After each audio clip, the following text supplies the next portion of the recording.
3, 2, 1. A government or any single person that is confused will be unable to do their duty. That's more so when people around them are confused as to what they are actually doing. More then they will not be able to know whether they are capable of doing their jobs or not. With that, we see that we start off with first a few rebuttals, right? Because government tells us that when we abolish the criminal system, we know that there's when we abolish the criminal immunity, these government officials can still continue to function even though they're already undergoing criminal procedures. We tell you that this is not so.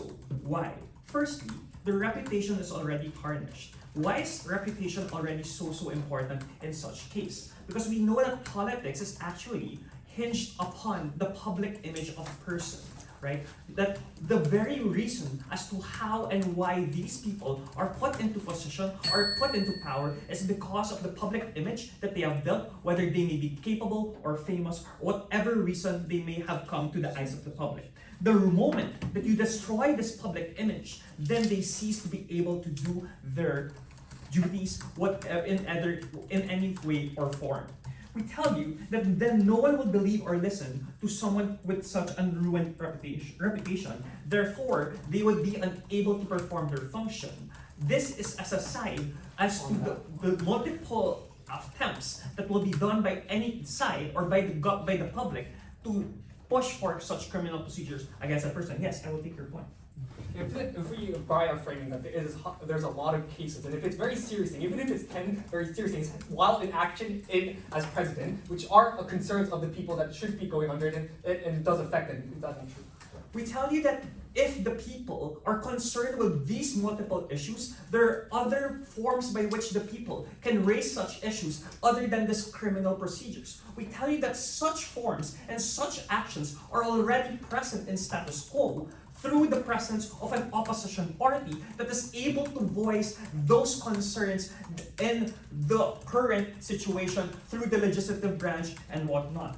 We tell you that if other people, they also tell us that even if these people cannot do their job, there are other people anyways that can step up to do their job. We tell you that this is again not so, because if that is the case, why do these people exist in the government in the first place if other people are already able to do their jobs? What more so if the people affected by these criminal procedures are those in the higher top forms of government, such as the president, vice president, or the secretary of state? Then we see that no one else can do their jobs but themselves, right? Now they also tell us that people already know the injustices. And having these abolishment of criminal procedures will bring trust to those who hold power and can be held accountable. We tell you that such transparency again is already present through the presence of the opposition party who already voices out these concerns through valid channels, through the debates that happen in the legislative branch. We tell you that if such actions are so grave that it would affect the people, we tell you that as raised by the leader of opposition, there are already factors or there are already procedures involved, such as impeachment, that will make it possible for the people to be able to reach such action. Now we tell you again that yes, division is bad. Yes, there is indeed, whatever form of government there would always be division, whether it be the current government and the opposition. We tell you that what we value here in the presence of this division is a discourse that is supposed to happen, and when we put the criminal liability on these government officials, we see that discourse is actually going to be less likely to happen when people are swayed by the biases that the media outlets will then push while all these criminal procedures will happen. No, thank you. And then, why this will be harmful is because these people, the public, is very heavily reliant on these media outlets and therefore only believe then what's being fed to them by the media. With all those rebuttals on the side, we move on to our first argument as to how all these things that are happening will actually not affect the domestic space but also on the global sphere as to the global image of the country of where the government in question is. We tell you that in current status quo, we live in a very globalized world where countries are heavily reliant on global trade and global relations. We tell you that to have global relations and trade, there are three key things that are needed by a country. First is a good reputation, second is stability, and third is potential for growth.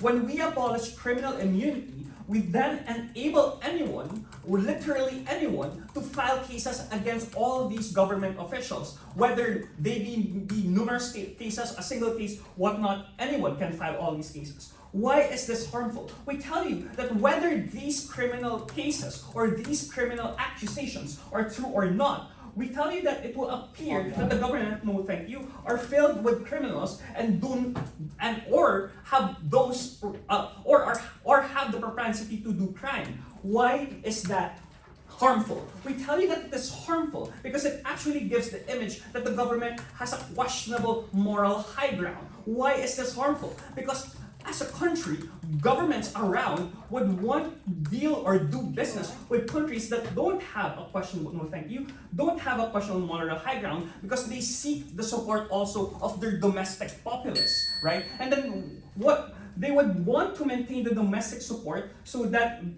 and not have a foreign policy that will make them lose that support. So what would happen then at the end of the day is these countries wherein we allow these criminal procedures to happen, right, will suffer from further isolation, even if these criminal accusations were true or not.